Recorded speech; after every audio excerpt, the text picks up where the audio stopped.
Praise the lord. ಈ ಸಾಕ್ಷಿಯ ಸಮಯ ಕಾರ್ಯಕ್ರಮಕ್ಕೆ ನಿಮಗೆಲ್ಲರಿಗೂ ಸ್ವಾಗತ. ಇವತ್ತು ಕೂಡ ನಮ್ಮ ಜೊತೆಯಲ್ಲಿ ಸಾಕ್ಷಿ ಹಂಚಿಕೊಳ್ಳಿಕ್ಕಾಗಿ ಒಂದು ಫ್ಯಾಮಿಲಿ ಬಂದಿದ್ದಾರೆ. ಈಗ ನಾವು ಅನೇಕ ವಿಧವಾದ ಕಷ್ಟಗಳು, ಸಂಕಟಗಳು ನಮ್ಮ ಜೀವಿತದಲ್ಲಿ ನೋಡುವಾಗ, ಇದಕ್ಕೆಲ್ಲ ಹೇಗೆ ಪರಿಹಾರ ಆಗುತ್ತೆ ಅಂತ ನಾವು ತಿಳ್ಕೊಳ್ಳುವಾಗ, ಕರ್ತನಾದ ಯೇಸು ಮಾಡಿದ ಮಹತ್ ಕಾರ್ಯಗಳನ್ನು ನಾವು ನೋಡುವಾಗ ನಮಗೂ ಕೂಡ ನಮ್ಮ ವಿಷಯಗಳಿಗೆ ಪರಿಹಾರ ಸಿಗುತ್ತಿದ್ದ ಧೈರ್ಯ ಬರುತ್ತೆ. ಅದರಿಂದ ಈ ಸಾಕ್ಷಿಯನ್ನು ನಾವೀಗ ವೀಕ್ಷಿಸೋಣ.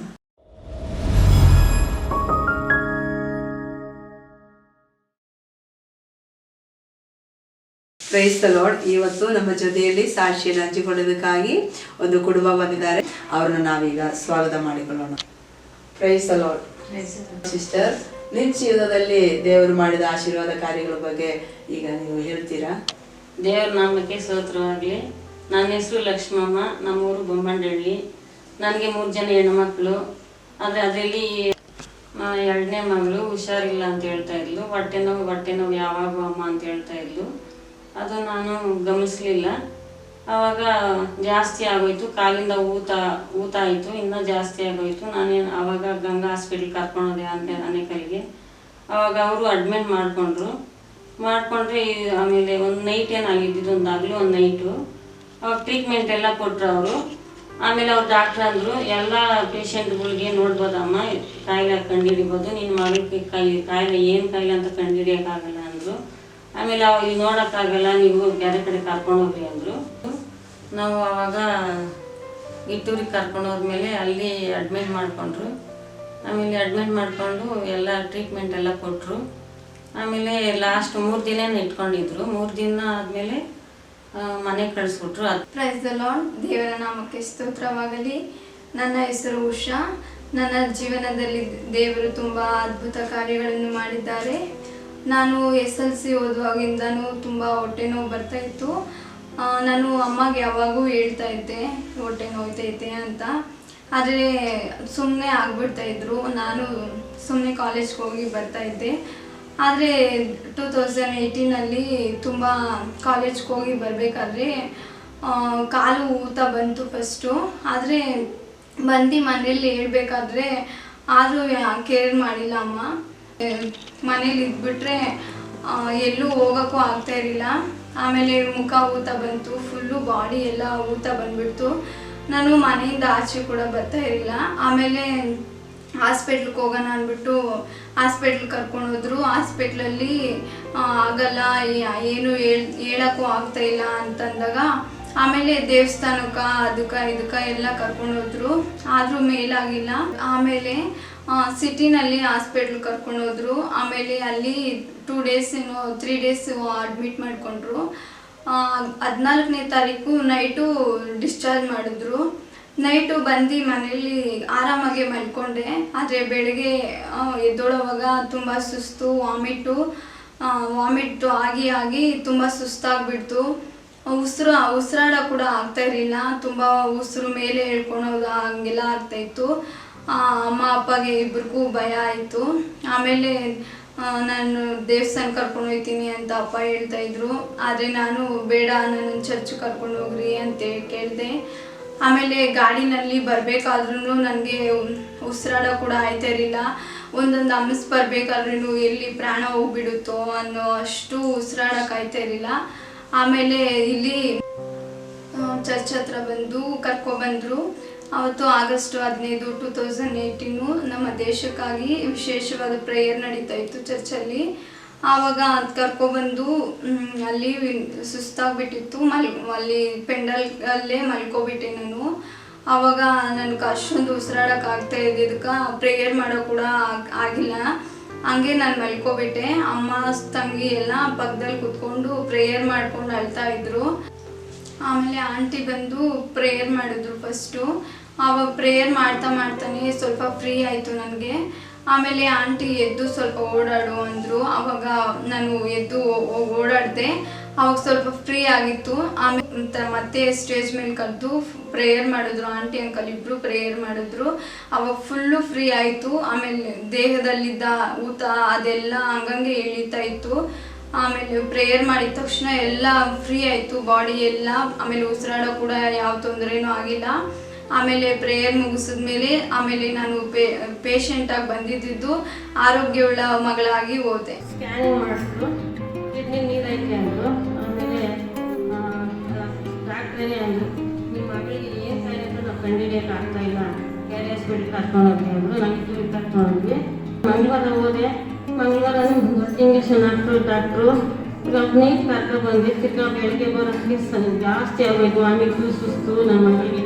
ನಮ್ಮ ಯಜಮಾನ್ರು ಅಲ್ಲಿ ಹುಡುಕಿದ್ರು ಕಾರ್ಗೆ, ಮಾಸನಹಳ್ಳಿ ಕರ್ಕೊಂಡು ಹೋಗೋಕ್ಕೆ. ಆಮೇಲೆ ಎಲ್ಲೂ ಕಾರ್ ಸಿಕ್ಕಿಲ್ಲ. ಆಮೇಲೆ ನಾನು ಹುಡುಗಿ ಇಸ್ಕೊಂಡು ನಾನು ಹತ್ಕೊಂಡು ಕುತ್ಕೊಬಿಟ್ಟೆ. ನೀನು ಏನು ಮಾಡ್ತೀಯ ಮಾಡಿ ಸ್ವಾಮಿ, ನಾನು ಎಲ್ಲೂ ಹೋಗೋಕೆ ನಂಗೆ ದಿಕ್ಕೆ ತೋರಿಸ್ತಾ ಇಲ್ಲ ಅಂತ. ಆಮೇಲೆ ನನ್ನ ಮಗಳೇನೆ ನಾನು ಎಲ್ಲೂ ಕರ್ಕೊಂಡು ಹೋಗ್ಬೇಡ್ರಿ, ನಾನು ಚರ್ಚಿಗೆ ಕರ್ಕೊಂಡು ಹೋಗ್ರಿ ಅಂತ ಹೇಳಿದ್ಮೇಲೆ ನಮ್ಮ ಯಜಮಾನ್ ಕರ್ಕೊಂಡು ಬಂದಿದ್ವಿ. ಬಿಡುಗಡೆ ಆಯಿತು. ಪ್ರೇಯರ್ ಮಾಡಿದ್ರು. ಅವತ್ತು ನನ್ನ ಮಗಳಿಗೆ ಬಿಡುಗಡೆ ಕೊಟ್ಟು ದೇವರಿಗೆ ಕೋಟಿ ಕೋಟಿ ನನ್ನ ಜೀವನದಲ್ಲಿ ಸಾಯಬೇಕೆಂದಿದ್ದ ನನ್ನನ್ನು, ಇಷ್ಟು ಪೇಷಂಟಾಗಿ ಬಂದ ನನ್ನನ್ನು ಇಷ್ಟು ಆರೋಗ್ಯವುಳ್ಳ ಮಗಳಾಗಿ ಮನೆಗೆ ಹೋಗಲಿಕ್ಕೆ ಸಹಾಯ ಮಾಡಿಕೊಟ್ಟ ಯೇಸು ಕ್ರಿಸ್ತನಿಗೆ ಕೋಟಿ ಕೋಟಿ ಸ್ತೋತ್ರವಾಗಲಿ. ಮತ್ತು ನನಗೆ ಎಲ್ಲ ಆರೋಗ್ಯದಲ್ಲಿ ಎಲ್ಲ ಹುಷಾರಾಯಿತು. ಆಮೇಲೆ ವಾರ ವಾರ ನಾವು ಚರ್ಚಿಗೆ ಬರ್ತಾಯಿದ್ರಿ. ಮನೇಲಿ ಅಮ್ಮ ನಾನು ಫ್ಯಾಮಿಲಿ ಎಲ್ಲ ಪ್ರೇಯರ್ ಮಾಡ್ತಾಯಿದ್ರಿ, ಚರ್ಚ್ಗೂ ಬರ್ತಾಯಿದ್ರಿ, ಹೋಗ್ತಾಯಿದ್ರಿ.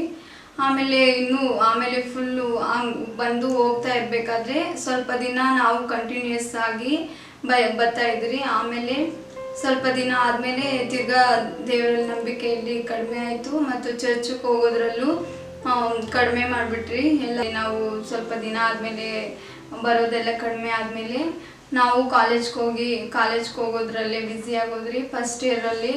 ಮತ್ತು ಆಮೇಲೆ ಸುಮಾರು ಕಾಲ ಬಂದು ಹೋಗಿ ಆದಮೇಲೆ ಮತ್ತೆ ಒಂದು ವರ್ಷದಲ್ಲಿ ಮತ್ತೆ ಅದೇ ರೀತಿ ಆಯಿತು. ಫಸ್ಟು ಮುಗ್ದಿಂದ ಊತ ಬಂತು, ಆಮೇಲೆ ಕೈ ಕಾಲು ಎಲ್ಲ ಊತ ಬಂತು.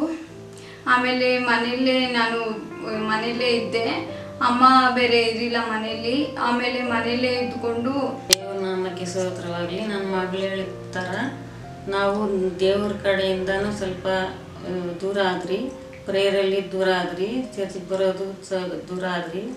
ಆಮೇಲೆ ನಾವು ಚೆನ್ನಾಗಾಗ್ಲಲ್ಲ ಅಂದ್ಬಿಟ್ಟು ನಾವು ನಂಬಿಕೆ ಕಳ್ಕೊಂಡ್ವಿ.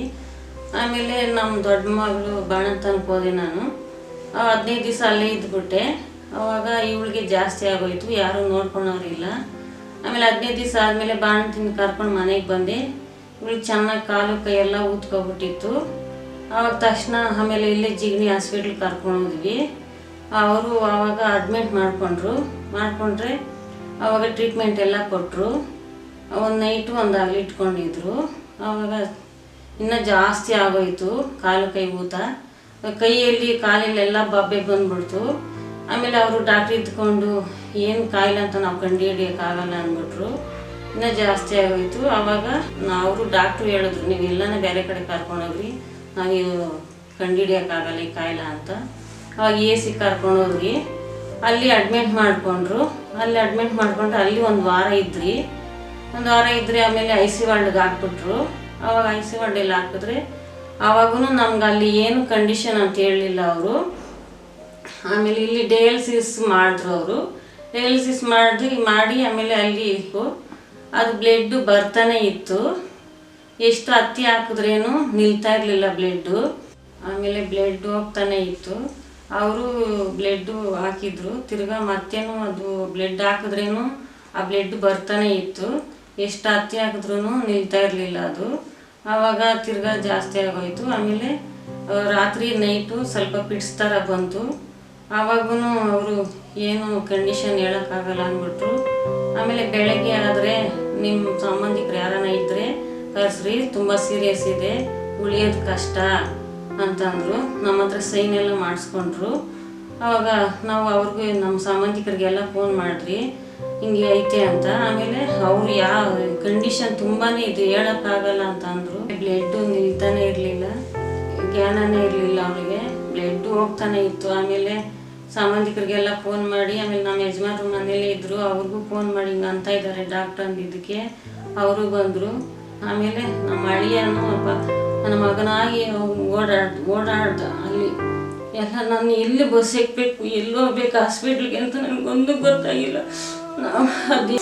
ಆವಾಗ ಅವನು ಓಡಾಡ್ದ. ಆಮೇಲೆ ಯಾವಾಗ ಅವ್ರು ಸೈನ್ ಮಾಡಿಸ್ಕೊಂಡ್ರು ನಮಗೆ ನನ್ನ ಮಗಳು ಉಳಿಯಲ್ಲಪ್ಪ ಏಸಪ್ಪ ಅಂತ ಅಂದುವಾಗ ಆಮೇಲೆ ನಮ್ಮ ಸಭೆಗೆ, ನಮ್ಮ ಆತ್ಮಿಕ ತಂದೆ ತಾಯಿಗೆ ಎಲ್ಲ ಫೋನ್ ಮಾಡಿ ಆವಾಗ ಅವರು ಉಪವಾಸದಿಂದ ಮಧ್ಯಾಹ್ನವರೆಗೂ ಅವರು ಪ್ರಾರ್ಥನೆ ಮಾಡಿ ನನ್ನ ಮಗಳನ್ನ ಉಳಿಸ್ಕೊಟ್ಟಿರೋ ದೇವರಿಗೆ, ಏಸಪ್ಪನಿಗೆ ಕೋಟಿ ಸ್ತೋತ್ರ ದೇವರಿಗೆ.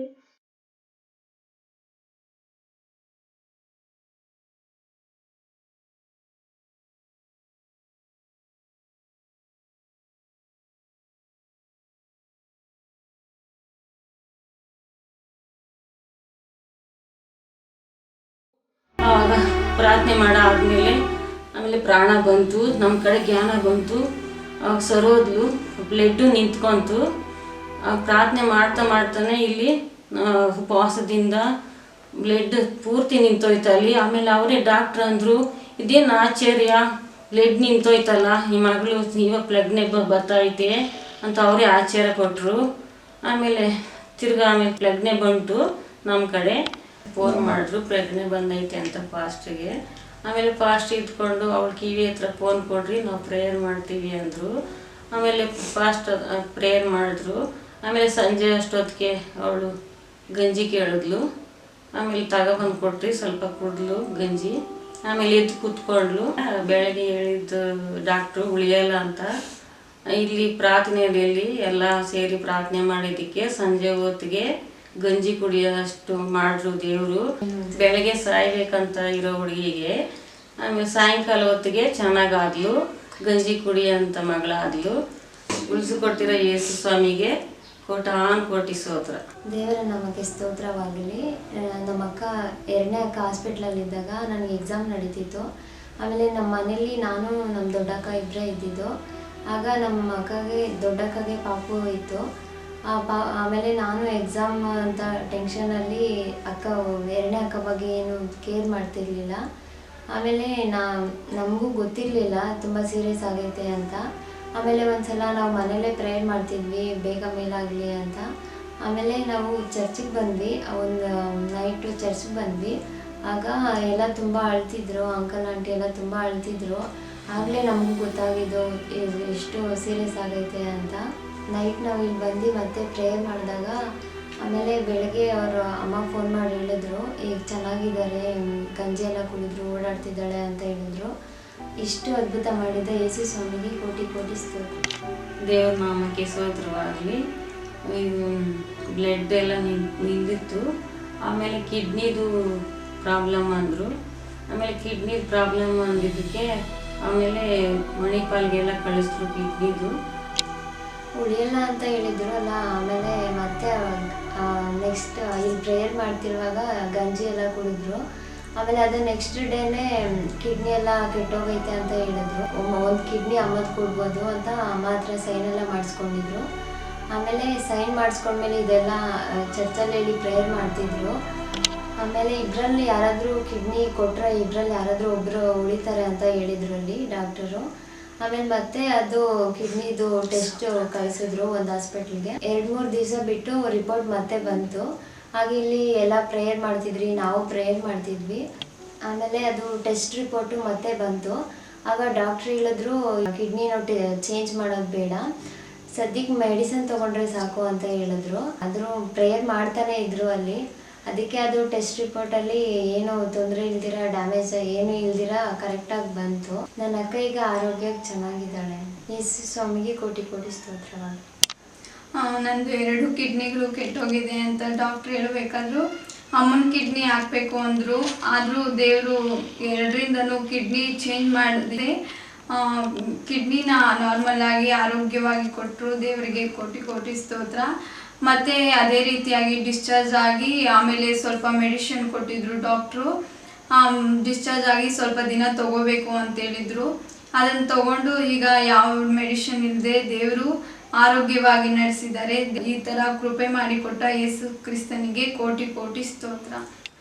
ನನ್ನ ಜೀವನದಲ್ಲಿ ಸಾಯಬೇಕಾಗಿದ್ದ ನನ್ನನ್ನು ಇಷ್ಟು ಅದ್ಭುತವಾಗಿ ದೇವರು ನಡೆಸಿದ್ದಕ್ಕಾಗಿ ದೇವರಿಗೆ ಕೋಟಿ ಸ್ತೋತ್ರ. ಈ ವಿಡಿಯೋವನ್ನು ವೀಕ್ಷಿಸುತ್ತಿರುವ ವೀಕ್ಷಕರಿಗೆ ನಾನು ಹೇಳುವುದೇನೆಂದರೆ, ನನ್ನ ಕಿಡ್ನಿ ಕೆಟ್ಟೋಗಿದ್ದನ್ನ ಯಾವ ರೀತಿಯಾಗಿ ದೇವರು ಯಾವುದೇ ರೀತಿಯಾಗಿ ಚೇಂಜ್ ಮಾಡದೆ ಪ್ರಾರ್ಥನೆಯಿಂದ ಬಿಡುಗಡೆ ಕೊಟ್ಟರು, ಅದೇ ರೀತಿಯಾಗಿ ಸಾಯಬೇಕೆಂದಿದ್ದ ನನ್ನನ್ನು ಮರುಜನ್ಮ ಕೊಟ್ಟು ದೇವರು ಬದುಕಿಸಿದ್ದಾರೆ. ಅದೇ ರೀತಿಯಾಗಿ ನೀವು ಯಾರಾದರೂ ಕಾಯಿಲೆಯಿಂದ ಉಳಿಯಲ್ಲ ಎಂದು ಅಂದ್ಕೊಂಡಿದ್ರೆ ಯೇಸು ಸ್ವಾಮಿನ ನಂಬಿದ್ರೆ ನಿಮಗೂ ಕೂಡ ಬಿಡುಗಡೆ ಆಗುತ್ತದೆ. ನಂತರ ಕಿಡ್ನಿ ಪೇಷಂಟ್ ಆಗಿ ಇನ್ನು ಉಳಿಯಲ್ಲ ಅಂದ್ಕೊಂಡಿರೋ ಎಷ್ಟೋ ಜನ ಇದ್ದಾರೆ. ನನಗೆ ಬಿಡುಗಡೆ ಕೊಟ್ಟ ಯೇಸು ಕ್ರಿಸ್ತನು ನಿಮಗೂ ಬಿಡುಗಡೆ ಕೊಡ್ತಾರೆ. Praise the lord. ದೇವರ ನಾಮಕ್ಕೆ ಸ್ತೋತ್ರವಾಗಲಿ. ಸಾಕ್ಷಿಯನ್ನು ನೀವು ನೋಡಿದಿರಲ್ಲ. ಕರ್ತನಾದ ಯೇಸು ಮಕ್ಕಳ ಜೀವನದಲ್ಲಿ ಎಷ್ಟು ದೊಡ್ಡ ಉಪಕಾರವನ್ನು ಮಾಡಿದೆ ಅಂತ ನೀವು ನೋಡಿದ್ದೀರಾ. ಈ ಲೋಕದಲ್ಲಿ ಯಾವುದು ದಾರಿ ಇಲ್ಲ ಅಂತ ಹೇಳೋ ಸಮಯದಲ್ಲಿ ಕರ್ತನು ಎಷ್ಟು ದೊಡ್ಡ ಅದ್ಭುತವನ್ನು ಅವರ ಜೀವನದಲ್ಲಿ ಮಾಡಿದ್ದಾರೆ. ಆ ಮಗಳು ಅಷ್ಟೊಂದು ಕಷ್ಟದ ಪರಿಸ್ಥಿತಿಯಲ್ಲಿರುವಾಗ ಅವರಿಗೆ ಸಹಾಯ ಮಾಡಲಿಕ್ಕೆ ಯಾರ ಕೈಯಲ್ಲೂ ಆಗಲ್ಲ ಅಂತ ಡಾಕ್ಟ್ರುಗಳು ಕೂಡ ಹೇಳಿರುವಾಗ ಎಲ್ಲರೂ ಸೇರಿ ಅವರಿಗಾಗಿ ಪ್ರಾರ್ಥನೆ ಮಾಡಿದೆ. ಎಲ್ಲರೂ ಮಾಡಿದ ಪ್ರಾರ್ಥನೆ ಆ ಮಗಳಿಗೆ ಆ ಸಮಯದಲ್ಲಿ ಪ್ರಾರ್ಥನೆ ಮಾಡ್ಲಿಕ್ಕೆ ಆಗ್ತಾ ಇರಲಿಲ್ಲ. ಅಷ್ಟೊಂದು ಸೀರಿಯಸ್ ಕಂಡೀಷನಲ್ಲಿ ಇದ್ಲು ಆ ಮಗಳು. ಆದರೆ ಎಲ್ಲರೂ ಸೇರಿ ಪ್ರಾರ್ಥನೆ ಮಾಡುವುದನ್ನು ನೋಡಿದ ಕರ್ತನು ಆ ಮಗಳಿಗೆ ಪರಿಪೂರ್ಣ ಸೌಖ್ಯವನ್ನು ಕೊಟ್ಟು ಇವತ್ತು ಸಂತೋಷವಾಗಿ ನಮ್ಮ ಜೊತೆಯಲ್ಲಿ ಸಾಕ್ಷಿಯನ್ನು ಹೇಳುವಂತೆ ದೇವರು ಸಹಾಯ ಮಾಡಿದ್ದಾರೆ. ಹಾಗಾದರೆ ಪ್ರಿಯರೇ, ಅನೇಕರು ಪ್ರಾರ್ಥನೆ ಮಾಡುವಾಗಲೂ ಕೂಡ ಕರ್ತನು ಕೇಳುತ್ತಾರೆ ಅಂತ ಈ ಸಾಕ್ಷಿಯಿಂದ ನಮಗೆ ಅರ್ಥ ಆಗುತ್ತೆ. ಒಂದು ವೇಳೆ ನಮ್ಮ ಜೊತೆಯಲ್ಲಿರುವ ಪೇಷಂಟ್ ಆಗಿರುವವರಿಗೆ ಪ್ರಾರ್ಥನೆ ಮಾಡಲಿಕ್ಕೆ ಆಗದೇ ಇರಬಹುದು. ಹಾಗಾದರೆ ನಾವು ಅವರಿಗೆ ಮಾಡಲಿಕ್ಕೆ ಆಗಲ್ಲ ಅಂತೇಳಿ ಬಿಟ್ಟು ಬಿಡಬೇಡಿ. ಅವರಿಗೋಸ್ಕರ ನಾವು ಪ್ರಾರ್ಥನೆ ಮಾಡಿದ್ರೂ ಕೂಡ ಕರ್ತನು ಕೇಳುತ್ತಾರೆ ಅಂತ ಈ ವಾಕ್ಯದಲ್ಲಿ ನಮಗೆ ಈ ಸಾಕ್ಷಿಯಿಂದ ನಮಗೆ ಗೊತ್ತಾಗುತ್ತೆ. ಇದೇ ಥರ ಒಂದು ವಿಷಯ ಕರ್ತನಾದ ಯೇಸು ಭೂಮಿಯಲ್ಲಿರುವಾಗ ಮಾಡಿದ್ದಾರೆ. ಮಾರ್ಕನ ಸುವಾರ್ತೆ 2ನೇ ಅಧ್ಯಾಯ 1ರಿಂದ 12 ತನಗಿರುವ ವಾಕ್ಯ ಭಾಗದಲ್ಲಿ ಓದಬಹುದು. ಅದು ಏನಂದ್ರೆ, ಕರ್ತನಾದ ಯೇಸು ಆ ದಿನಗಳಲ್ಲಿ ಒಂದು ಊರಿಗೆ ಬರುವಾಗ ಆ ಊರಲ್ಲಿ ಪಾರ್ಶ್ವವಾಯದಿಂದ ಕಷ್ಟಪಡುವ ಒಂದು ಮನುಷ್ಯನಿದ್ದನು. ಆದರೆ ಯೇಸು ಒಂದು ಮನೆಯಲ್ಲಿದ್ದಾರೆ ಅಂತ ಗೊತ್ತಾಗುವಾಗ ಕರ್ತನನ್ನು ಸಂಧಿಸಿ ಸೌಖ್ಯವನ್ನು ಹೊಂದಿಕೊಳ್ಳಬೇಕೆಂದರೆ ಅನೇಕರು ಬಂದು ಆ ಮನೆಯನ್ನು ತುಂಬಿಕೊಂಡಿದ್ರು. ಆದ ಕಾರಣ ಆ ಮನೆಯೊಳಗಡೆ ಹೋಗಲಿಕ್ಕೆ ಹೊಸದಾಗಿ ಬರುವ ಯಾರಿಗೂ ಆಗ್ತಾ ಇಲ್ಲ. ಆ ಸಮಯದಲ್ಲಿ 4 ಜನ ನೋಡಿದ್ರೆ ಒಂದು ಪಾರ್ಶ್ವವಾಯು ರೋಗಿ ಇದ್ದಾರೆ. ಆ ರೋಗಿಗೆ ಕರ್ತನಾದ ಯೇಸು ಹತ್ರ ಕರ್ಕೊಂಡು ಹೋದ್ರೆ ಅವರಿಗೆ ಸೌಖ್ಯ ಆಗುತ್ತೆ ಅಂದ್ರೆ ಈ 4 ಜನಕ್ಕೆ ಗೊತ್ತು. ಅವ್ರು ಏನ್ ಮಾಡಿದಂದ್ರೆ ನೋಡಿದ್ರೆ ಬಾಗಿಲಲ್ಲಿ ಜಾಗ ಇಲ್ಲ, ಒಳಗೆ ಹೋಗ್ಲಿಕ್ಕೆ ಯಾರು ಜಾಗ ಬಿಡ್ತಾ ಇಲ್ಲ, ತುಂಬಾ ಜನ ತುಂಬಿಕೊಂಡಿದ್ದಾರೆ. ಅದಕ್ಕೆ 4 ಮಂದಿ ಏನ್ ಮಾಡಿದ್ರು ಗೊತ್ತಾ, ಆ ಮನೆಯ ಮೇಲೆ ಹತ್ತಿ ಅದ್ರದ್ದು ಮೇಲ್ಚಾವಡಿಯನ್ನು ತೆಗೆದು ಬಿಟ್ಟು ಅಲ್ಲಿಂದ ಆ ಮನುಷ್ಯನನ್ನು ಒಳಗಡೆಗೆ ನಿಧಾನಕ್ಕೆ ಇಳಿಸಿದ್ದಾರೆ. ನೋಡಿದ್ರೆ ಯೇಸು ಸ್ವಾಮಿ ಮುಂದೆ ಆ ಮನುಷ್ಯನು ಇಳಿದು ಬರ್ತಾ ಇದೆ ಮೇಲೆಯಿಂದ. ಆವಾಗ ಯೇಸು ಕರ್ತನು ನೋಡ್ತಾ ಇದ್ದಾರೆ, ಎಲ್ಲಿಂದ ಇದು ಬರ್ತಾ ಇದೆ ನೋಡುವಾಗ ಮೇಲೆಯಿಂದ 4 ಜನ ಸೇರಿ ಇಳಿಸ್ತಾ ಇದ್ದಾರೆ ಒಂದು ರೋಗಿಯಾದ ಮನುಷ್ಯನನ್ನು. ಕರ್ತನಾದ ಯೇಸು ಹೇಳ್ತಾರೆ, ಅಯ್ಯೋ ಇವರ ನಂಬಿಕೆ ದೊಡ್ಡದು ಎಂದು ಹೇಳ್ತಾ ಇದ್ದಾರೆ. ಯೇಸು ಅವರ ನಂಬಿಕೆಯನ್ನು ನೋಡಿ ಆ ಪಾರ್ಶ್ವವಾಯು ರೋಗಿಗೆ, ಮಗನೇ ನಿನ್ನ ಪಾಪಗಳು ಕ್ಷಮಿಸಲ್ಪಟ್ಟಿದೆ ಎಂದು ಹೇಳಿದನು. ಯೇಸು ಅವರ ನಂಬಿಕೆಯನ್ನು ನೋಡಿ, ಯೇಸು ಅವರ ನಂಬಿಕೆಯನ್ನು ನೋಡಿ ಏನರ್ಥ ಅದಕ್ಕೆ? ಕರ್ತನಾದ ಯೇಸು ಆವಾಗ ನೋಡಿರೋದು ಈ ಕರ್ಕೊಂಬಂದಿರುವ ನಂಬಿಕೆ. ಆ ಮೇಲ್ಚಾವಡಿನ ತೆಗೆದು ಕೆಳಗೆ ಇಳಿಸಲಿಕ್ಕೆ ಪ್ರಯತ್ನ ಪಟ್ರಲ್ಲ, ಅವರ ನಂಬಿಕೆ ಕರ್ತನಾದ ಯೇಸು ನೋಡ್ತಾ ಇದ್ದಾರೆ. ಹಾಗಾದ್ರೆ ನೋಡಿ, ಅವರದ್ದು ನಂಬಿಕೆ ಅಲ್ಲ ಈಗ ನೋಡಿರೋದು, ಕರ್ಕೊಂಬಂದವರ ನಂಬಿಕೆ. ಪ್ರಿಯರೇ, ನಾವು ಕೂಡ ರೋಗವಾಗಿ ಅನೇಕರನ್ನು ನೋಡುವಾಗ, ಇಕ್ಕಟ್ಟಲ್ಲಿರುವ ಅನೇಕರನ್ನು ನೋಡುವಾಗ, ಕಷ್ಟದಲ್ಲಿರುವವರನ್ನು ನೋಡುವಾಗ ಅಯ್ಯೋ ಏನು ಮಾಡಲಿ ಅಂತ ಕೇಳೋದಕ್ಕಿಂತ ಅವರಿಗೋಸ್ಕರ ನಾವು ಮಧ್ಯಸ್ಥಿಯಾಗಿ ಪ್ರಾರ್ಥನೆ ಮಾಡಿದ್ರೆ, ಅವರಿಗೋಸ್ಕರ ನಾವು ದೇವರ ಹತ್ರ ಕೇಳಿಕೊಂಡಿದ್ರು ಕೂಡ ಪರಿಹಾರ ಸಿಕ್ಕುತ್ತೆ ಎಂದು ವಾಕ್ಯ ಹೇಳ್ತಾ ಇದೆ. ಯೇಸು ಅವರನ್ನು ನೋಡಿ ಕನಿಕರ ಪಡ್ತಾ ಇದ್ದಾರೆ, ಆಶ್ಚರ್ಯ ಪಡ್ತಾ ಇದ್ದಾರೆ. ಯೇಸು ಅವರ ನಂಬಿಕೆಯನ್ನು ನೋಡಿ ಅವರು ಹೇಳ್ತಾ ಇದ್ದಾರೆ, ಪಾರ್ಶ್ವವಾಯು ರೋಗಿಗೆ ನಿನ್ನ ಪಾಪಗಳು ಕ್ಷಮಿಸಲ್ಪಟ್ಟಿದೆ, ನಿನ್ನ ಹಾಸಿಗೆಯನ್ನು ಹೊತ್ತುಕೊಂಡು ನಡಿ ಎಂದು ಹೇಳ್ತಾ ಇದ್ದಾರೆ. ಯೇಸು ಆ ಸಮಯದಲ್ಲಿ ಆ ಮನುಷ್ಯನಿಗೆ ಹೇಳ್ತಾ ಇದೆ, ನಿನ್ನ ಪಾಪಗಳು ಕ್ಷಮಿಸಲ್ಪಟ್ಟಿದೆ ಎಂಬುದಾಗಿ. ಅವನು ರೋಗಿಯಾಗಲಿಕ್ಕೆ ಕಾರಣ ಆತನ ಜೀವನದಲ್ಲಿ ಬಂದಿರೋ ಪಾಪಗಳಾಗಿತ್ತು. ಕರ್ತನಿಗೆ ಅದು ಗೊತ್ತಾಗ್ತಾ ಇದೆ. ಪ್ರಿಯರೇ, ನಮ್ಮ ಜೀವನದಲ್ಲಿ ಕೂಡ ನಾವು ಕರ್ತನ ಬಳಿಯಲ್ಲಿ ಹೋಗುವಾಗಲೇ ನಮಗೆ ಗೊತ್ತಾಗೋದು ನಮ್ಮ ಜೀವನದಲ್ಲಿ ಒಂದೊಂದು ವಿಷಯಕ್ಕೂ ಕಾರಣಗಳೇನೆಂಬುದಾಗಿ. ನಾವು ಕರ್ತನನ್ನು ಹುಡುಕಿ ಹೋಗಿದರೆ ನಿಶ್ಚಯವಾಗಿ ದೇವರು ನಮಗೆ ಪರಿಹಾರ ಕೊಡ್ತಾರೆ. ಒಂದು ವೇಳೆ ಹುಡುಕಿ ಹೋಗ್ಲಿಕ್ಕೆ ಆಗದಿದ್ರು ಅನೇಕರು ಹೋಗಿ ಅವರಿಗೋಸ್ಕರ ದೇವರ ಸನ್ನಿಧಿಯಲ್ಲಿ ವಿಜ್ಞಾಪನೆ ಮಾಡಿದ್ರು, ದೇವರು ಅದ್ಭುತ ಮಾಡುವನಾಗಿದ್ದಾರೆ. ಈ ಸಾಕ್ಷಿಯನ್ನು ನಾವು ನೋಡುವಾಗ ಅದೇ ತರ ಮಗಳು ಪ್ರಾರ್ಥನೆ ಮಾಡ್ಲಿಕ್ಕೆ ಆ ಮಗಳ ಕೈಯಲ್ಲಿ ಆಗಿಲ್ಲ. ಫಸ್ಟು ಒಂದು ಸಲ ಪ್ರಾರ್ಥನೆ ಮಾಡಿದೆ, ಬಿಡುಗಡೆ ಸಿಕ್ಕಿತ್ತು. ಮತ್ತೆ ಏನಂದ್ರೆ ಅವರು ಸ್ವಲ್ಪ ದಿವಸಗಳ ನಂತರ ದೇವರ ಪ್ರೀತಿಯಿಂದ ದೂರ ಹೋದರು. ಪ್ರಿಯರೇ, ನಾವು ಈ ವಾಕ್ಯಗಳನ್ನು ಕೇಳುವಾಗ ಈ ಸಾಕ್ಷಿಯೆಲ್ಲ ನೋಡುವಾಗ ಒಂದು ಅರ್ಥ ಮಾಡಿಕೊಳ್ಳಿದ್ರೆ ಚೆನ್ನಾಗಿತ್ತು.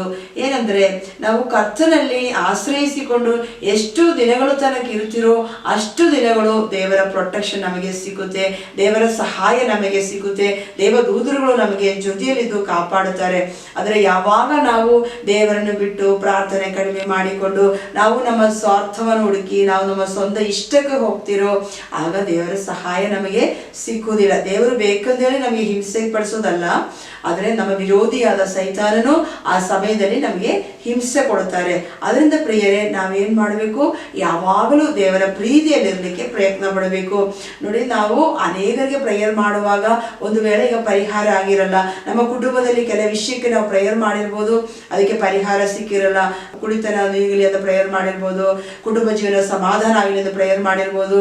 ಆದರೆ ಪರಿಹಾರ ಸಿಕ್ಕದಿರುವಾಗ ನಾವೇನ್ ತಿಳ್ಕೊಳ್ತೀರಾ, ಅಯ್ಯೋ ಇದೇನು ಇನ್ನೂ ಆಗುವುದಿಲ್ಲ ಅಂತ.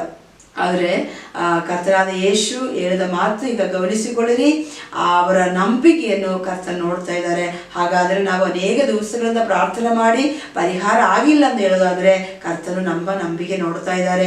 ಯಾವತ್ತೂ ದೇವರು ನಮ್ಮನ್ನು ತಳ್ಳಿ ಬಿಡುವ ದೇವರಲ್ಲ, ಕೈ ಬಿಡುವ ದೇವರಲ್ಲ. ಅದನ್ನ ಬಳಿಗೆ ಬರುವ ಒಬ್ಬೊಬ್ಬರನ್ನು ಕೂಡ ಅದನ್ನು ಪ್ರೀತಿಸಿ ಕರುಣಿಸಿ ಅವರಿಗೆ ಸಹಾಯ ಮಾಡುವನಾಗಿದ್ದಾರೆ. ಅದರಿಂದ ನಾವು ಸೋತು ಹೋಗಬೇಡಿ, ನಾವು ನಿರಾಶೆ ಪಡಬೇಡಿ. ಅಯ್ಯೋ ಈ ತರ ಆಯ್ತು, ಇಷ್ಟು ದಿವಸ ಆಯ್ತು ಪ್ರಾರ್ಥನೆ ಮಾಡ್ತಾ ಇರೋದು, ಸಹಾಯ ಸಿಕ್ಕಿಲ್ಲ ಅಂತ ಹೇಳುದು. ಈಗ ನಾವು ಅನೇಕ ದಿವಸಗಳಿಂದ ಪ್ರಾರ್ಥನೆ ಮಾಡಿ ನಮಗೆ ಫಲ ಸಿಕ್ಕಿರೋದ್ರು ಕೂಡ ನಿರಾಶೆ ಪಡಬೇಡ ಅಂತ ಕರ್ತನ ವಾಕ್ಯ ನಮಗೆ ತಿಳಿಸ್ತಾ ಇದೆ. ದೇವರು ನಮ್ಮ ಪ್ರಾರ್ಥನೆ ಕೇಳುತ್ತಾ ಇದ್ದಾರೆ. ನಿಶ್ಚಯವಾಗಿ ದೇವರು ತಕ್ಕ ಸಮಯದಲ್ಲಿ ಪ್ರತಿಫಲ ಕೊಡ್ತಾರೆ. ದೇವರು ಅವರ ನಂಬಿಕೆಯನ್ನು ನೋಡಿ ಸಹಾಯ ಮಾಡ್ತಾ ಇದ್ದಾರೆ. ನಾವು ನಂಬಿಕೆಯಿಂದ ನಮ್ಮ ಮನೆಯಲ್ಲಿ ಇರುವವರಿಗೋಸ್ಕರ, ನಮ್ಮ ಸ್ವಂತದವರಿಗೋಸ್ಕರ ಪ್ರಾರ್ಥನೆ ಮಾಡುವಾಗ ನಮ್ಮ ನಂಬಿಕೆ ನೋಡುವ ಒಂದು ಕರ್ತನಿದ್ದಾರೆ. ಅದರಿಂದ ಪ್ರಿಯರೇ, ನಾವು ದುಃಖ ಪಡಬೇಡ, ನಿರಾಶೆ ಪಟ್ಟು ಹೋಗಬೇಡ, ಅಯ್ಯೋ ಇನ್ನು ಆಗಲ್ವೋ ಅಂತ ತಿಳ್ಕೊಳ್ಬೇಡ. ದೇವರು ಪ್ರೀತಿ ಸ್ವರೂಪಿಯಾಗಿದ್ದಾರೆ, ಕರುಣೆಯುಳ್ಳ ದೇವರಾಗಿದ್ದಾರೆ. ನಾವು ಕೇಳುವಾಗಲೇ ಸಹಾಯ ಮಾಡಲಿಕ್ಕೆ ಶಕ್ತನಾಗಿದ್ದಾರೆ. ಎಷ್ಟೋ ವರ್ಷಗಳಿಂದ ಪಾರ್ಶ್ವವಾಯಿಯಾಗಿರೋ ಮನುಷ್ಯನಿಗೆ ಒಂದು ಮಾತು ಕರ್ತನೆ ಹೇಳಿದ ತಕ್ಷಣ ಅವನೆದ್ದು ನಡೆದು ಹೋಗುತ್ತಾನೆ. ಅದಕ್ಕೆ ಯಾರು ಕಾರಣವಾಯಿತು? ಆ ಕರ್ಕೊಂಬಂದವರ ನಂಬಿಕೆ.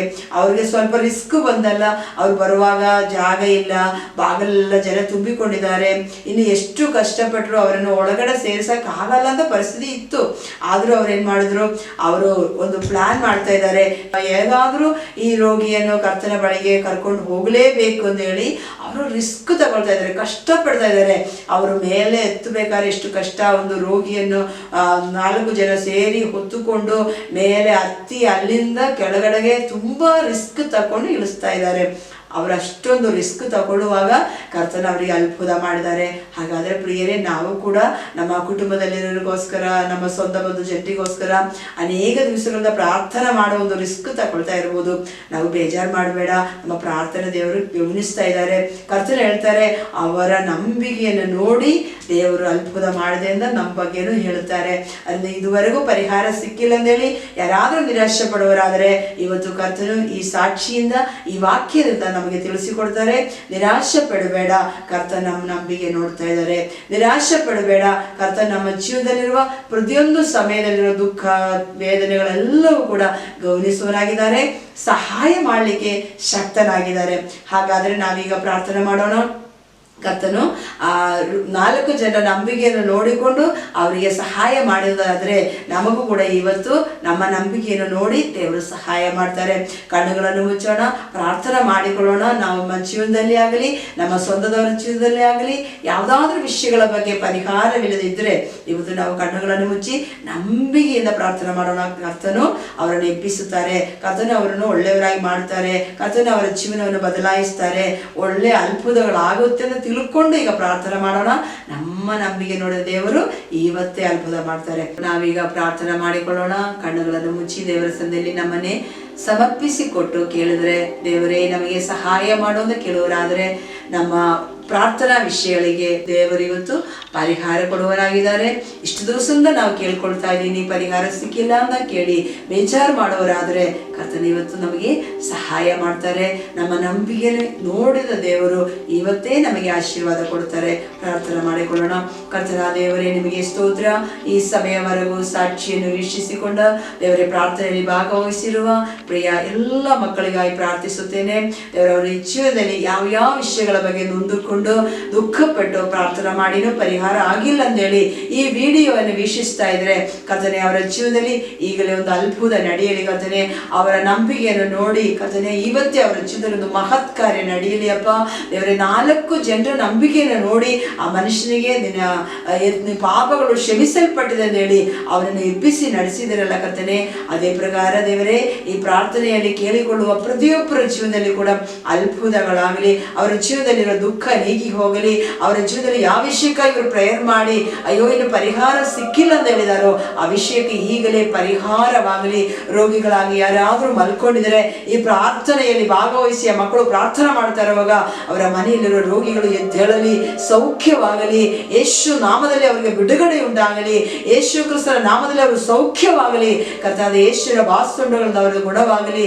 ICUಯಲ್ಲಿ ಕೋಮಾ ಸ್ಟೇಜಿಗೆ ಹೋಗಬೇಕಾದ ಮಗಳನ್ನು ಇವರೇ ಎಲ್ಲರೂ ಸೇರಿ ಪ್ರಾರ್ಥನೆ ಮಾಡುವಾಗ ಸೌಖ್ಯ ಕೊಟ್ಟು ಮನೆಗೆ ಬಂದು ಇವಾಗ ಆರೋಗ್ಯವಾಗಿರುವಂತ ಮಾಡಿದ ಕರ್ತನೆ. ತುಂಬಾ ಸೀರಿಯಸ್ ಆದ ಮಗಳನ್ನು ಇವರೇ ಅನೇಕರ ಪ್ರಾರ್ಥನೆ ಕೇಳಿ ಸೌಖ್ಯ ಕೊಟ್ಟ ದೇವ.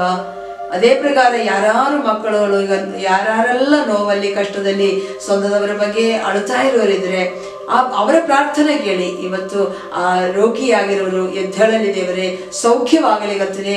ಅವರು ಅನೇಕರ ಮುಂದೆ ನಿಂತುಕೊಂಡು ಕರ್ತನು ಬಿಡಿಸಿದಾರೆ ಸಾಕ್ಷಿ ಹೇಳುವ ಹಾಗೆ ಕರ್ತನ ಯೇಸು ನಾಮದಲ್ಲಿ ಅವರನ್ನು ಆಶೀರ್ವದಿಸುತ್ತೇನೆ. ರೋಗಿಗಳಾಗಿರೋರು ಸೌಖ್ಯವಾಗಲಿ. ಪ್ರಾರ್ಥನೆ ಮಾಡಿಕೊಂಡು ಕಾಯ್ತಾ ಇರೋ ವಿಷಯಗಳಲ್ಲಿ ಇವತ್ತು ಯೇಸು ನಾಮದಲ್ಲಿ ಪರಿಹಾರವಾಗಲಿ.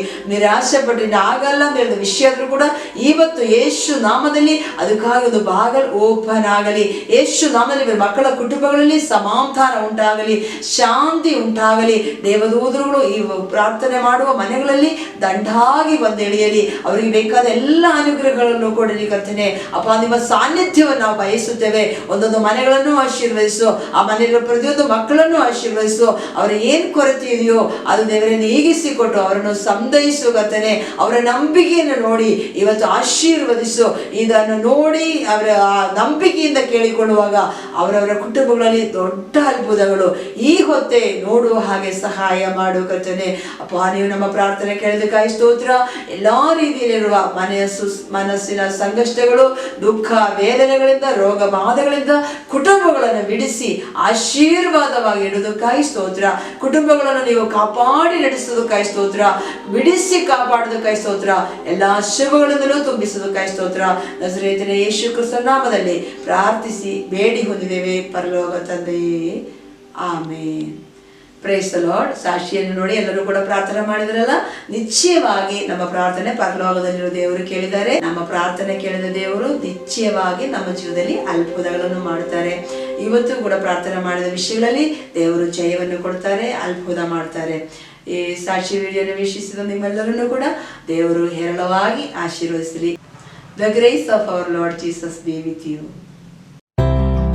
ಪ್ರಿಯ ವೀಕ್ಷಕರೇ, ಈ ಕಾರ್ಯಕ್ರಮದಲ್ಲಿ ನೀವು ಹೊಂದಿದ ಆಶೀರ್ವಾದವನ್ನು ನಮ್ಮೊಂದಿಗೆ ಹಂಚಿಕೊಳ್ಳಿರಿ.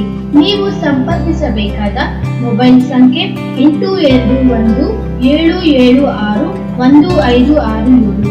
ಹೆಚ್ಚಿನ ವಿಡಿಯೋಗಳಿಗಾಗಿ ನಮ್ಮ ಚಾನೆಲ್ ಅನ್ನು ಸಬ್ಸ್ಕ್ರೈಬ್ ಮಾಡಿಕೊಳ್ಳಿರಿ. ದೇವರು ತಾನೇ ನಿಮ್ಮೆಲ್ಲರನ್ನು ಆಶೀರ್ವದಿಸಲಿ.